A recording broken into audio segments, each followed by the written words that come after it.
All right. Everybody should be able to see the St. Helens logo.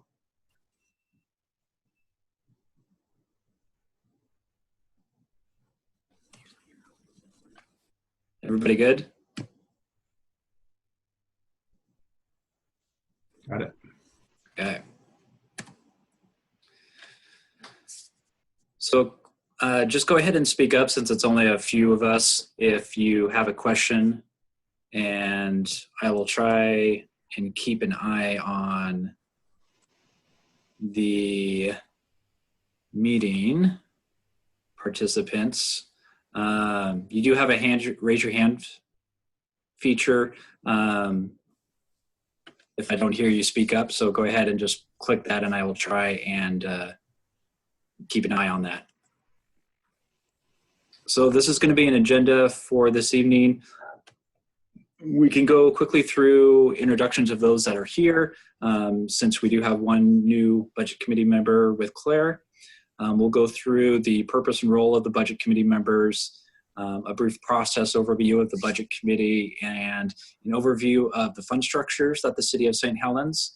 And then probably a combination of John and I will just talk about some of the economic trends and outlooks as we start building our, finishing our budget that we're going to propose to you in a couple weeks, and talk about some of the economic trends and forecasts and outlooks that we are looking at right now and focusing on next fiscal year. And then we'll have some open time at the end to answer any questions that you may have that have come up, or questions that you've always wanted to ask the finance director of the city of St. Helens, or any of the staff members that are here in attendance tonight. So the purpose and role of the budget committee is really a standing committee that is appointed by the city council of community members to basically answer one question, and that is, does the proposed budget meet and satisfy the goals of the city council? During the course of the year, city council will set policies. Hey, sorry, looks like I lost people. It was really hard to see your screen. It was really blurry all of a sudden. Yeah, it got real blurry. Okay. Yeah. Jeez.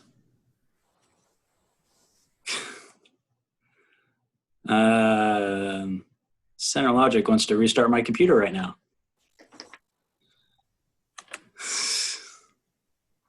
Okay, let's see. Now, so it would only make sense. I love our current IT company. Okay, let me close a couple things here. Hopefully that will help.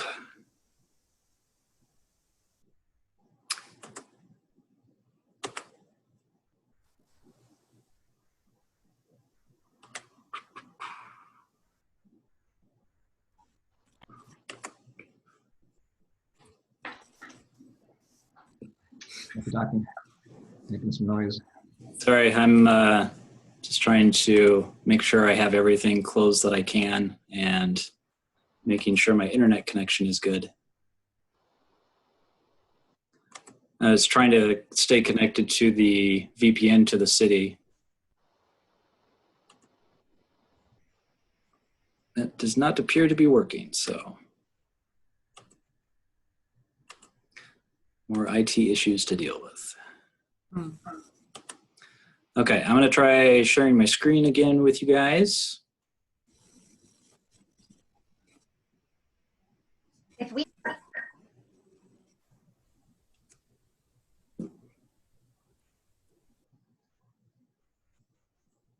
There we go. Oh,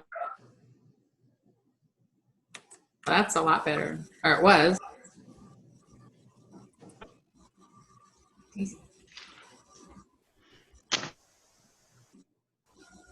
Give me a minute. Oh, she's your friend. I'm getting connected to a different Wi-Fi now.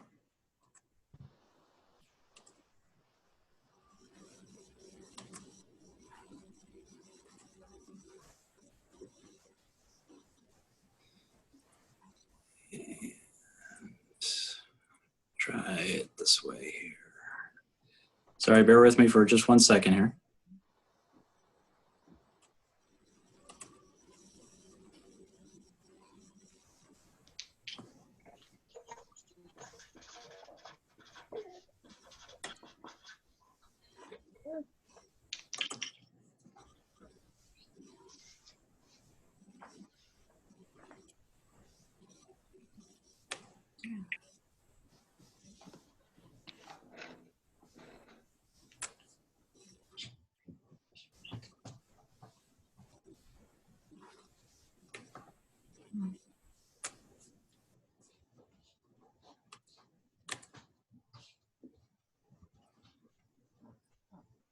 Okay, can you guys see the PowerPoint presentation? Yes. Yes. Okay.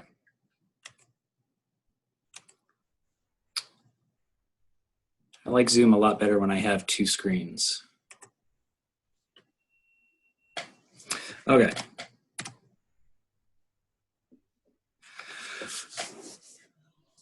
So the purpose and role of a budget committee is mainly to answer the question that does the proposed budget meet and satisfy the goals that the city council has set?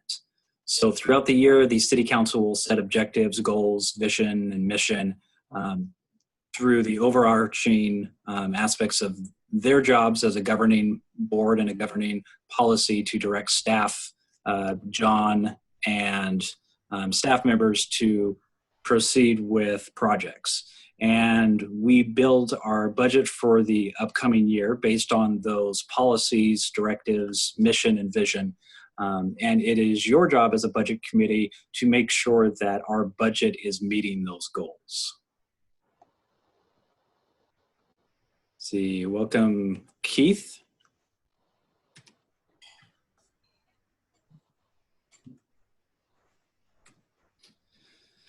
So this is a very basic general overview of the process of the budget committee. So it initially starts with staff, which includes everybody from on to department managers that will create their budget based on their goals and objectives for the next year. And so we will create a budget, and then next week I will actually give you a version of that proposed budget to review. Hopefully it gives you enough time through next week and before the 16th meeting to take a glance through it, write down any questions that you may have or anything that you see that didn't make sense to you, or questions of numbers that didn't make sense to you or you don't know why this is there. Make sure you write down all those notes. If I can make one recommendation to you as you're reading through the budget and looking through it, just to make sure you recall any questions that you come up. And you're always open to send me those questions beforehand so I can make sure to have some prepared information for you on the spot when we talk about it at the budget committee meeting on the 16th. So on the 16th will be the first of 3 meetings, where the first meeting is going through and adopting the minutes of the previous year, is also going through and recommending or I guess approving a new budget chairperson that will lead the meetings. Last year that was Rachel Berry, who Claire Catt obviously has replaced Rachel. So thank you very much, Claire, for stepping up and being a part of the committee. And we will go through the budget fund by fund. We try as much as we can to stay out of the deep weeds. Like I said, the role of the budget committee is to really look at the larger picture and ensure that what we're doing as a city is helping achieve the goals that are set by the city council. So we'll have 3 meetings.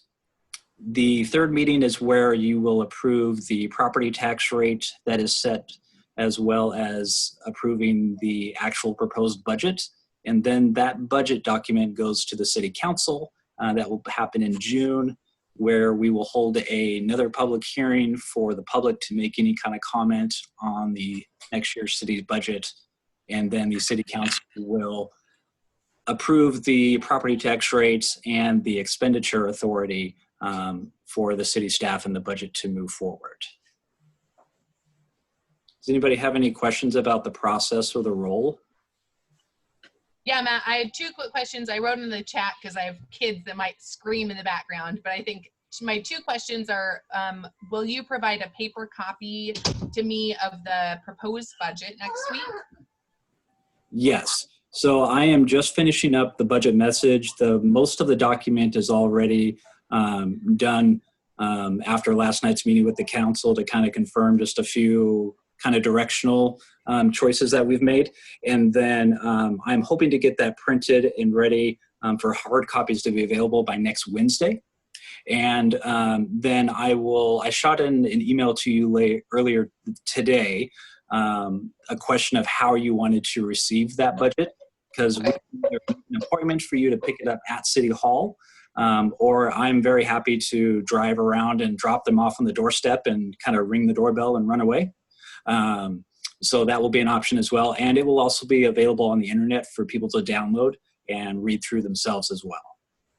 And then my second question was around, are the budget committee meetings public? And we're in a weird time, so people probably won't participate, but are they still public? Yes. Yes, they are always public. And the 3 meetings, now that we're not live streaming this meeting right now, but I have figured out how to do it easily. So we will live stream the meeting through YouTube and possibly Facebook as well. And so the public will have an option to comment on the 3 meetings that we hold for the public.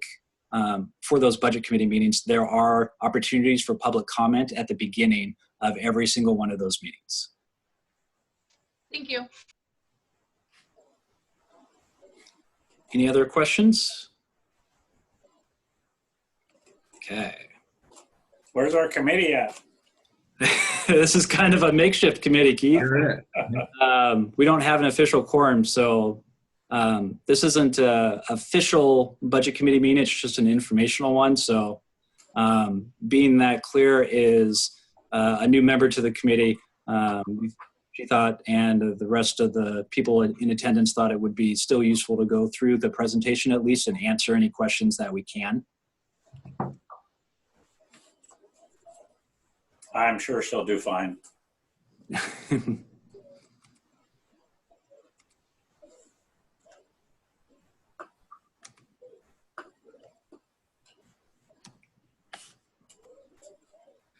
All right, so the fund structure overview, and this is really a kind of to give you a basic overview of how the layout of all funding works for the city of St. Helens. The best way I try to explain it to people is to think of the city with a bunch of different buckets, and each bucket has a different purpose. Each bucket gets its revenue from a certain source. And there are restrictions and guidelines and laws that determine how we can spend that money.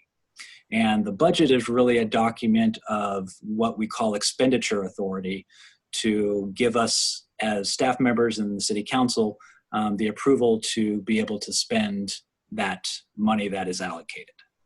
So there are 5 main categories when you think of the fund structures of the city of St. Helens. The general fund is the biggest one. It's usually the one that we talk about the most because it encompasses a lot of different departments. So this would be your general administration, city recorder, city council, municipal court, police, library, parks, police, all the general stuff. Hey, Matt, thanks for putting 2 police buckets on there. I appreciate it. Did I put 2 police buckets on there? Yeah, Oh, look at that. I'm sure Brian will love it. I'm sure Brian will. It depends on which bucket he's in, I guess. Yeah. So the general fund is where all of our property tax revenue goes. That is the main revenue source of the general fund, along with internal fund service charges. So we have our utility billing office that is under finance, and that is where the second police one should say finance. And in the finance department, we have our utility billing office. So the utility billing office, those salaries and expenses in that department are actually charged to the enterprise funds for water, sewer, and storm because they're doing the water, sewer, and storm service as far as billing, working with customers, and that side of things. So we actually get to charge those expenses to the enterprise funds, and that is seen as revenue for the general fund. The second category is special revenue funds. So those involve three main funds that we are proposing in this year's budget: community development, community enhancement, and streets. I will note to the staff and members that are here that the visitor tourism fund used to be its own fund in the special revenue fund sections. We are proposing this next year to put it into community development. It's a little bit easier. It will still be a specific department with its specific revenues to spend. But as most of you probably know, the last couple of years we've had to do a transfer from the general fund to ease some of the spending in tourism. And that's really a timing issue with how events happen and where our fiscal and budget year line up. So our budget year for the states, for organizations in the state of Oregon is July 1st through June 30th. And obviously we have a lot of events that happen in the summertime with 13 Nights, July 4th, and then we have Halloween Town right around the corner. And so a lot of those expenses happen all throughout the year. And so we don't really have a specific calendar, so to speak, that it's easy to track and keep track of revenue coming in and expenses coming in. It always evens out. When we've done transfers in the past 2 years, what we have done is take a transfer on June 30th, and then on July 1st, then we do a transfer back. So it's really like a one-day funding loan thing that we just have to do for budgetary reasons in the state of Oregon. So with moving it to the Community Development Fund, we don't anticipate having to do those fund transfers in there because there are enough funds in the community development to float it through those budget year cycles. So community development has a few separate departments in it in addition to the Visitor Tourism Fund. That is where we have the Economic Planning Department that is operated by John, as well as a couple departments set up specifically for the waterfront property, as well, what we're calling, the riverfront property, which is the property right obviously on the river, also formerly known as the Veneer property. The other departments that are in that community development fund are a central waterfront department that is mainly the lagoon and some of the study work that we are still in the process of doing to figure out the future of that treatment plant. There also is a department called the Industrial Business Park, and that is the old white paper plant that was purchased by the city that the city is starting to plan a business industrial park there.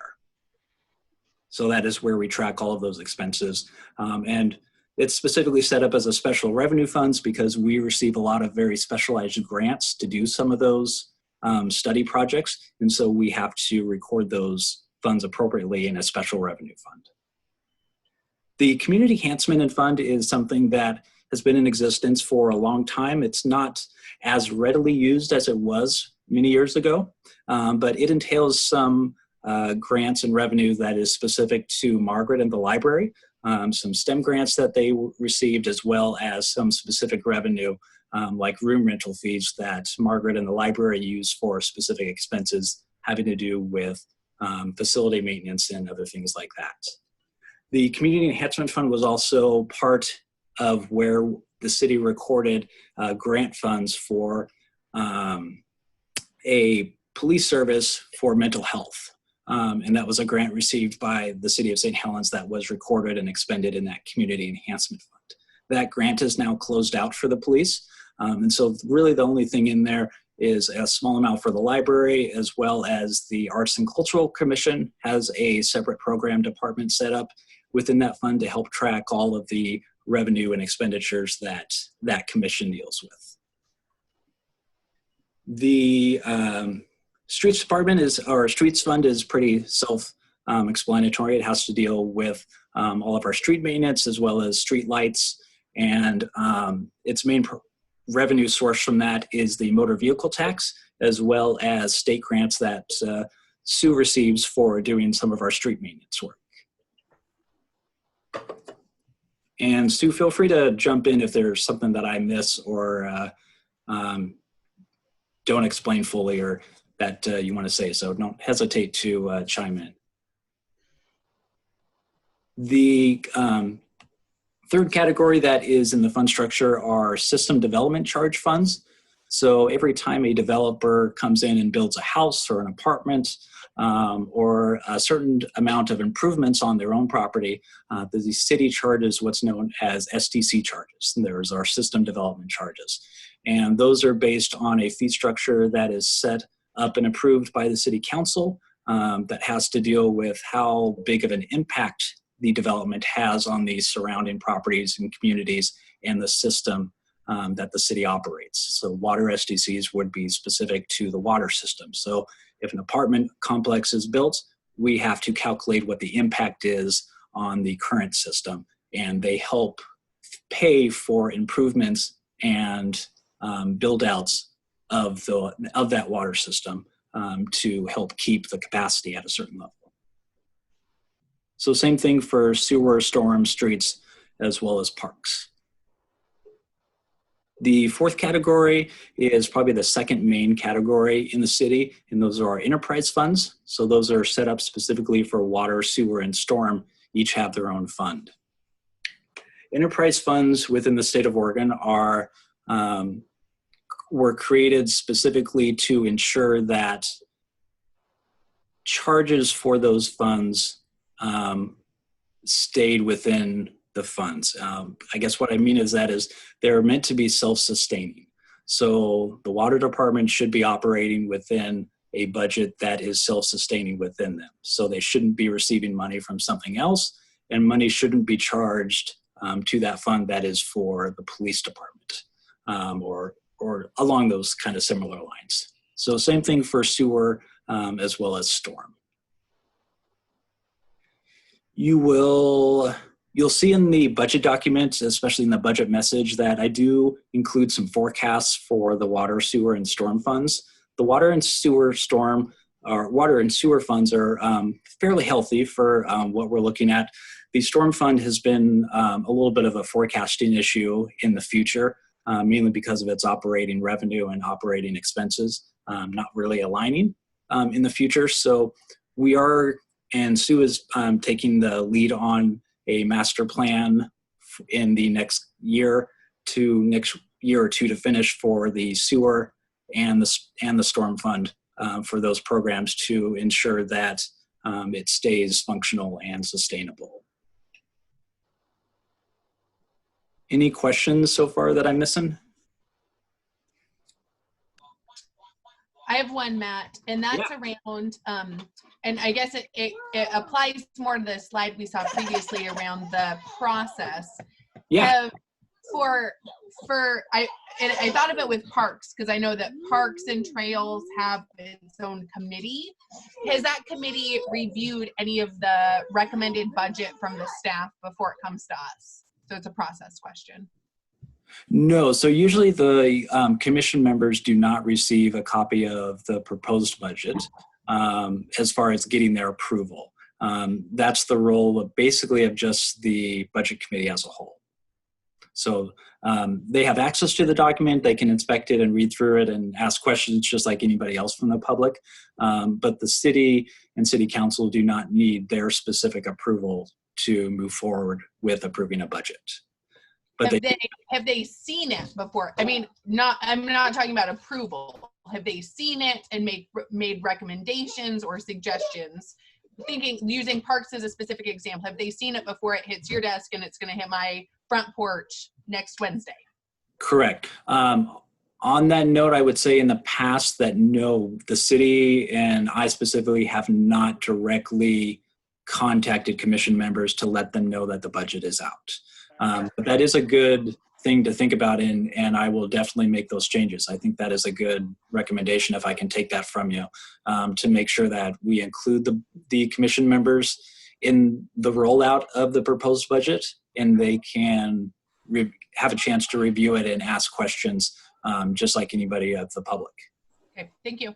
I was just going to say that they do review all of the whatever plans we have for the park and whatnot. So they've already reviewed everything, any of the goals that are coming up or projects that are coming up. So they have reviewed that.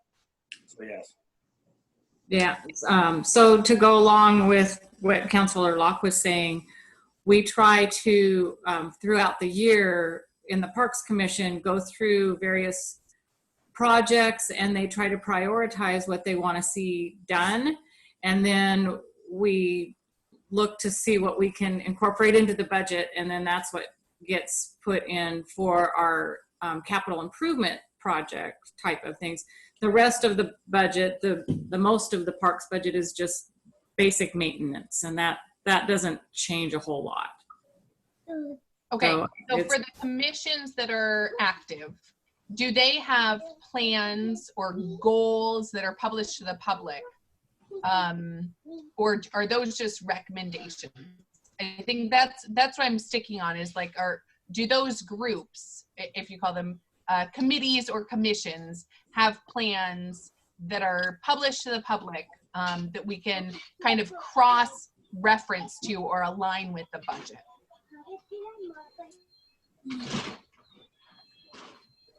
Everybody's waiting to answer. So in line with what Keith and Sue says, in a way, in an indirect way, yes. And that's through the master plan process that we do for water, sewer, streets, as well as parks. Now, obviously the Parks Master Plan has a lot of stuff on it and a lot of money that we don't have.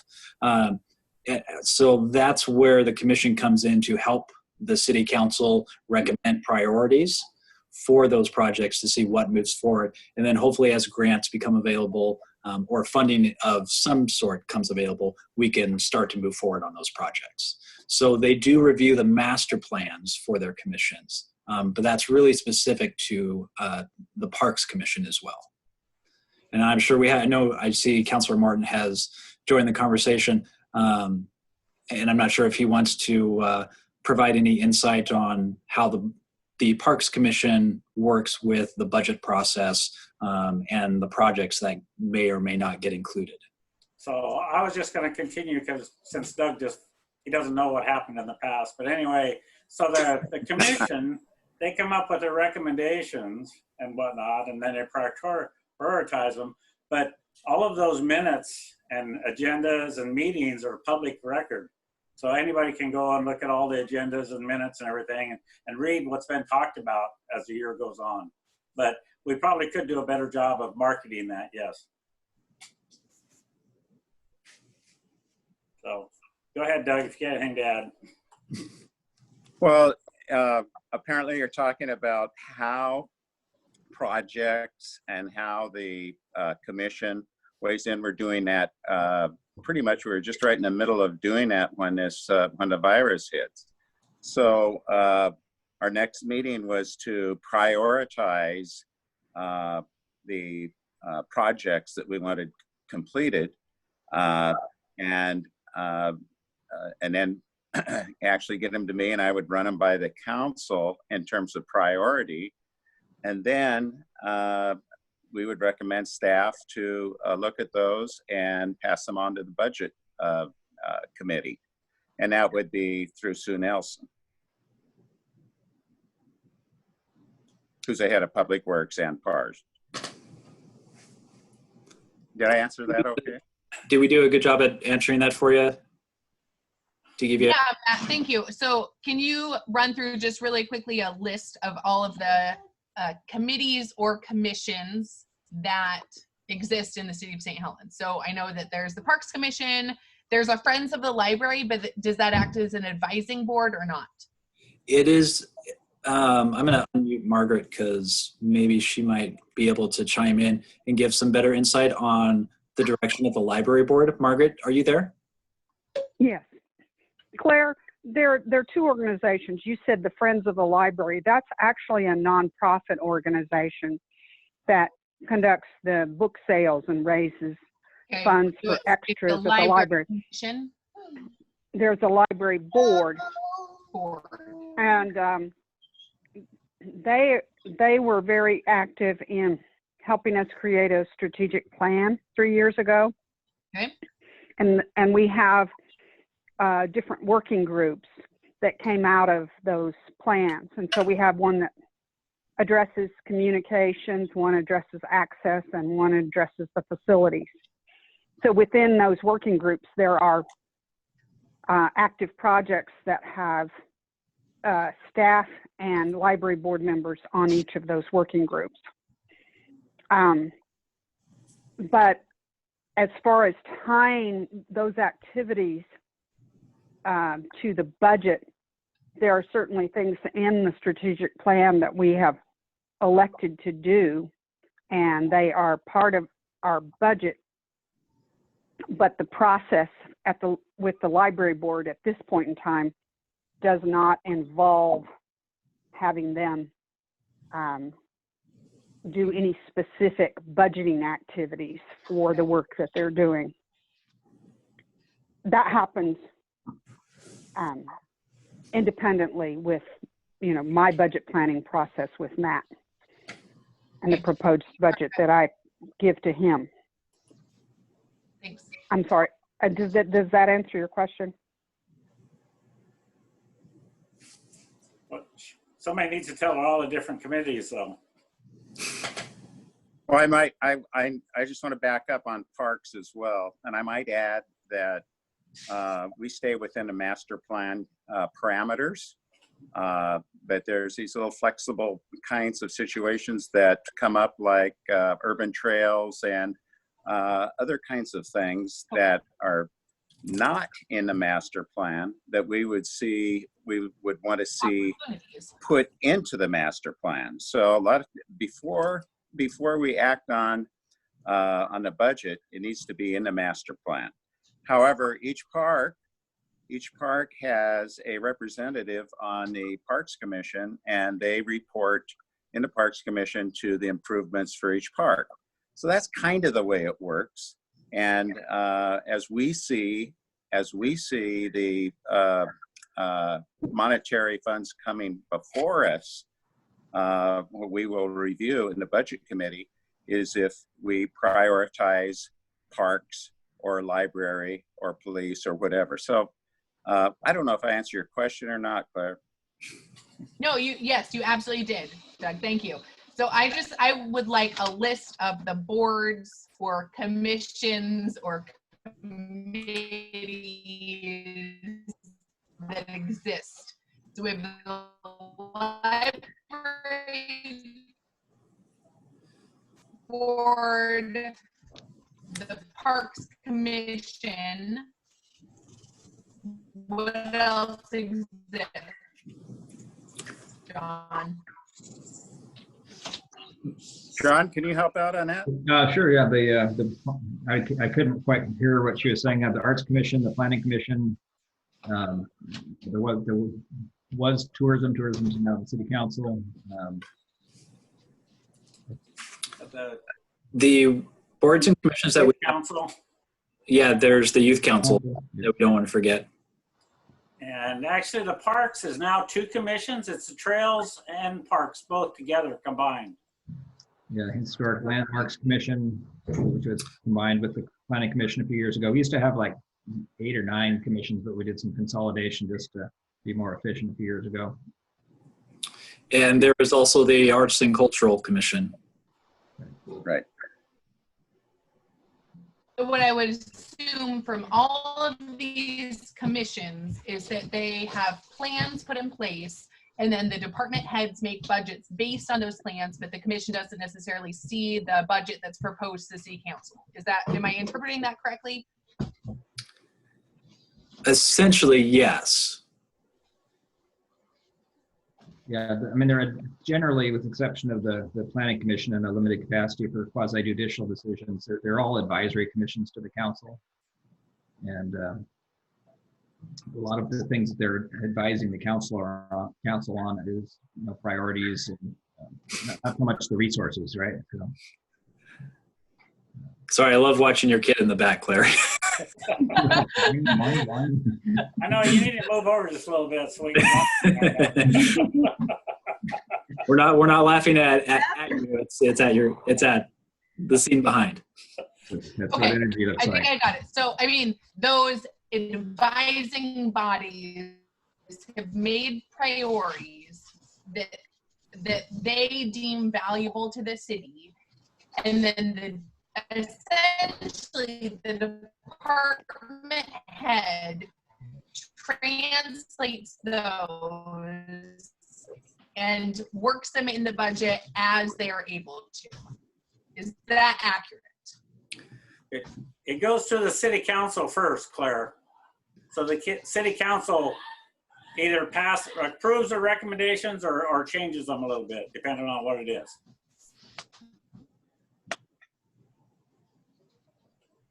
Did you hear me?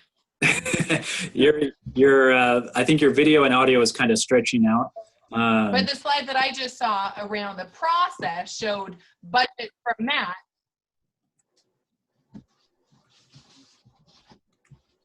Okay, the slide previously that I saw from Matt, I saw that the department heads or departments would submit a budget request and then thank you. And then the budget committee meet. All I'm saying is that between staff and budget committee, if anyone has reviewed the proposed budgets, or instead it's up to the eyes of the authorities or what they've been hearing from their committees to make those budget proposals. Correct. So That's what I'm asking. yes. So for Clarification. your direction of process, it would be up to the department manager to submit those budget requests in their budget for next year. Thank you. That's what I was asking. Yep.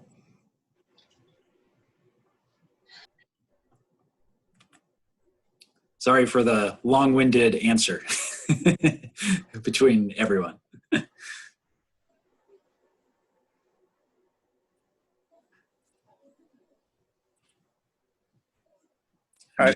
My comment is that we have plenty of checks and balances, don't we? I mean, it goes a lot of times when there's a priority towards a project, especially in parks, it bounces around a bit and we talk about it, and it finally ends up into the lap of the budget committee.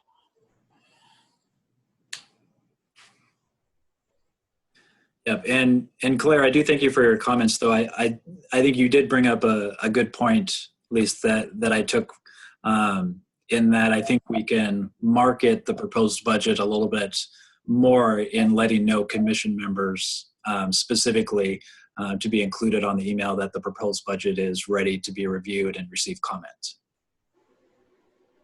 So I will definitely do that this year to make it apparent and send them at least an electronic version, and they will also have an opportunity to pick up a paper version through City Hall if they need to. You're not going to deliver? I could. I mean, That's good. how many commission members are we talking? I'm happy to do that for City Council and Budget Committee members. We're talking maybe 10 trips somewhere. Okay, so going back to just finishing up this slide right here, I can talk briefly about the internal service funds. We have 4 main internal service funds. Major equipment, which is where mainly that is for our utility funds, the water, sewer, and storm, to place money for vehicle replacements. So instead of spending $500,000 in 1 year to replace a huge piece of equipment, we will save up over 5, 10, 15, 20 years, little chunks of money where we can, to ensure that we have the cash available for replacing major equipment when it comes due to be replaced. The IT services funds is another internal fund that was started a few years ago, and that mainly helps pay for the IT infrastructure and the network of the city. And you'll see in this year's budget that the IT service charges that are placed on each department are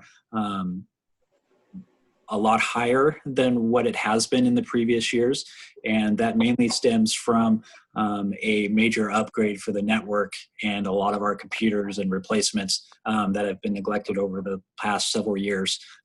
So the city has started moving forward with replacing that and has a plan in place for some network upgrades that are much needed. So that obviously comes at a cost. And that cost will be seen for likely this year and next year's budget. And then I would anticipate the charges going back down to a more normal level after those projects are completed.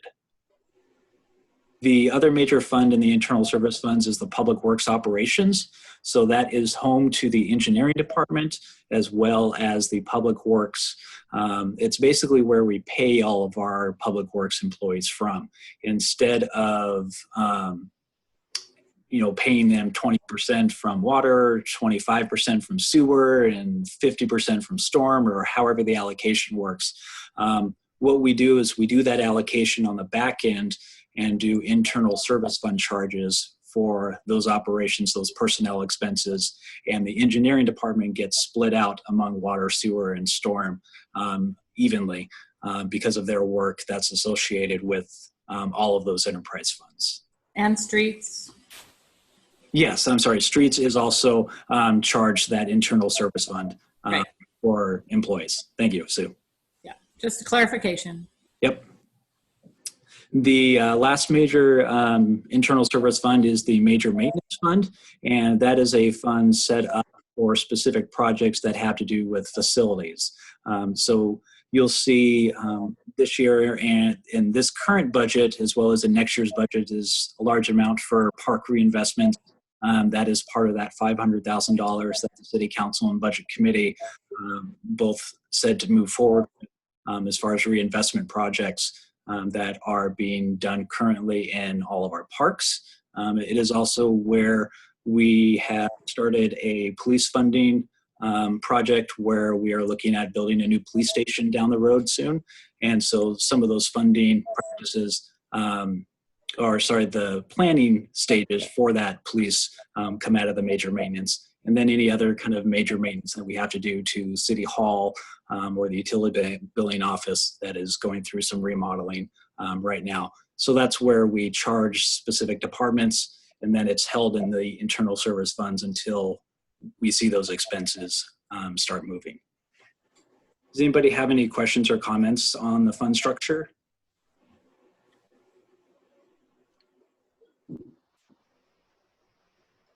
Okay. I'm gonna go back to sharing my screen then.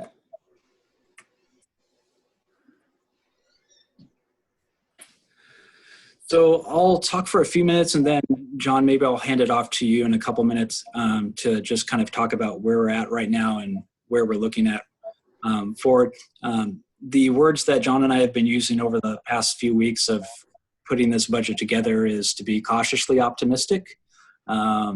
We definitely notice a lot of the changes that are happening as we sit here in a Zoom meeting instead of in the council chambers being face-to-face. But we are still remaining fairly optimistic about the next year's budget. We are being cautious in some of our revenue forecasting. So we're making sure that we take into consideration all the revenue sources that the city receives, and I think being very cautious in what revenue we think we were going to receive to make sure that we're not expending more than is appropriate. John, did you want to talk for just a couple of minutes or however long about Sure. Yeah, I just wanted to, we're framing this budget as one that we're cautiously optimistic. We're in the middle of this, global health pandemic with kind of uncertain outcomes. I think the words we've been hearing recently are unprecedented and uncertain. It really is. And usually those aren't good words that are associated with good things for budgets. A little more conservative. Internally we've basically gone to almost a spending freeze kind of thing. Any major projects, we're saying, wait a minute, we should just really take a look at this as a necessary expenditure at this point. You know, looking at the positions that we have that are open to be filled and saying, okay, let's really, we don't have the foot on the gas right now. It's not on the brakes either. It's just kind of covering the brake, and we want to see what happens over the next few months to, if we are indeed on the leading edge of a recessionary downturn. Cities are fairly resilient when it comes to recession, but we're certainly not recession proof as the 2009, 10, 11 budgets would prove, because we had a pretty major downturn in the economy. The cities, the lag effect of that, we lost 30% of our staff. It was 25%, 30% in general fund, 25% overall, I think was a statistic. And really worked hard in the recovery to bring some of those people back and bring back the desired services. So we're trying to act appropriately and make good decisions to the council or recommendations to the council. And so that's where we're at. So it's a lot to think about. So I don't know if the councilors want to chime in on that or. Other than the fact that, yeah, we're already down. We kind of, went through the last one with attrition. A lot of people retired during that period. They weren't really laid off. Most of them all retired. And Right. we're really not in that situation anymore. And we also don't have the contingency we had back then either. So, yeah, we could. Yeah. We need to keep this in mind. Absolutely. We don't have the contingency because we're using it to balance the budget and then in the down years, down cycle years. Right.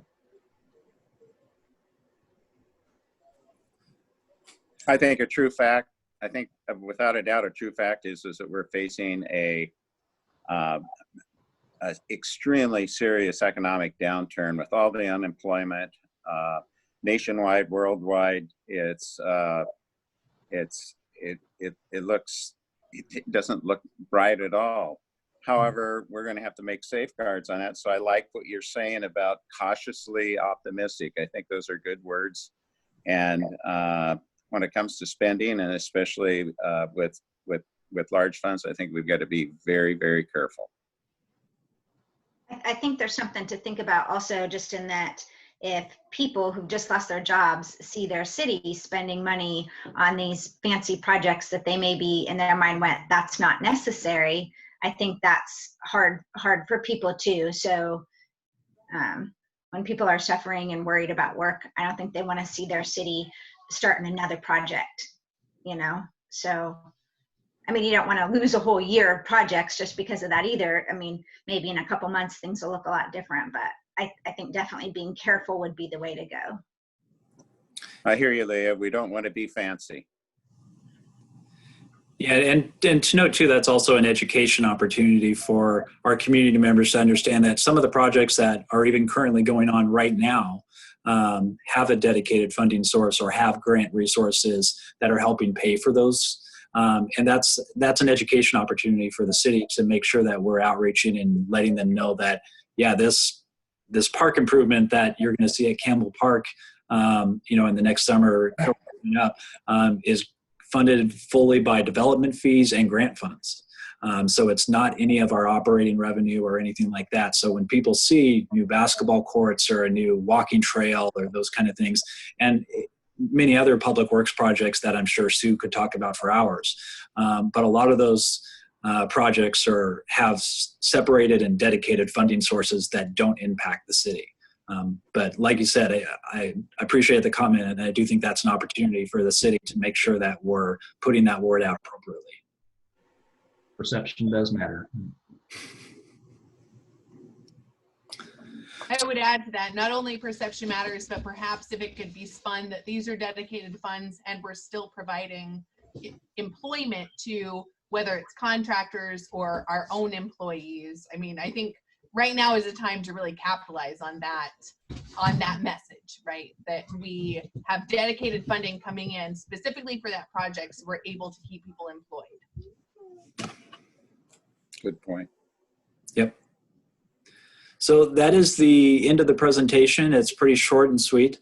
If there's any other questions or anything, we have some staff and counselors that are available to answer any questions that you guys have. Leah, do you have anything, any questions or anything?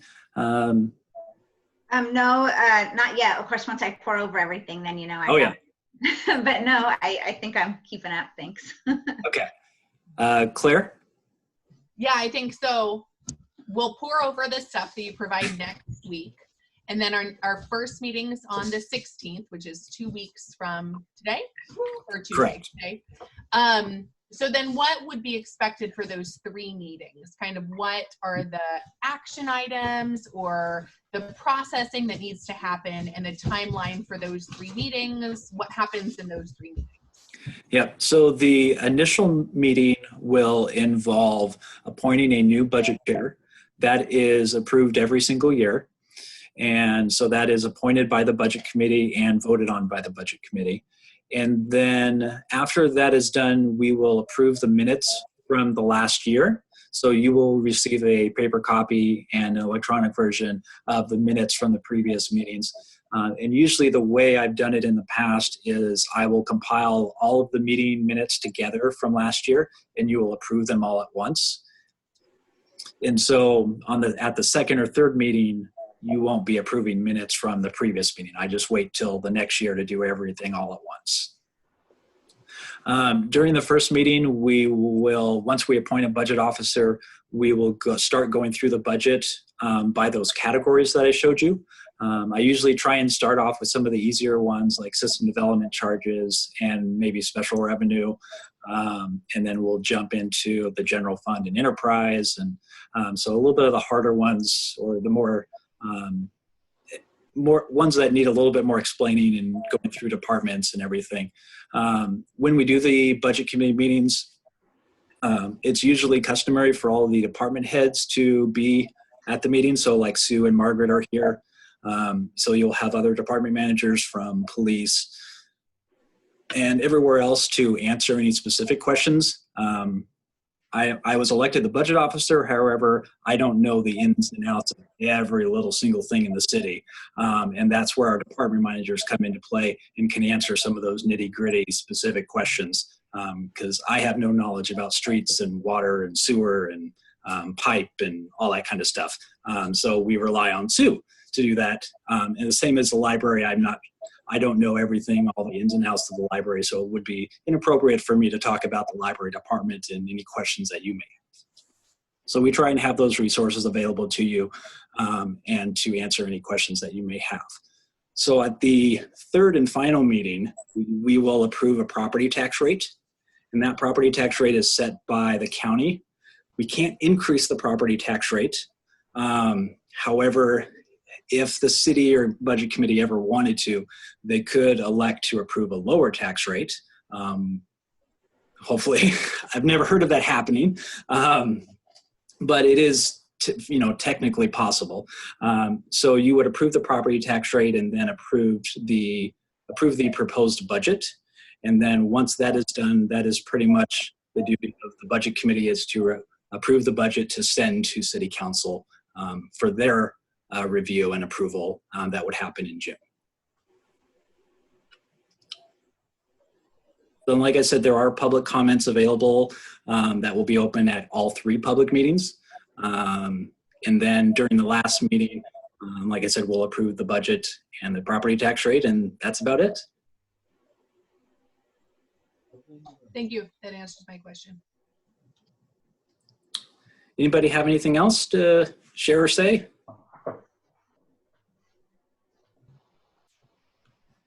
Hearing no takers, we will go ahead and end this meeting.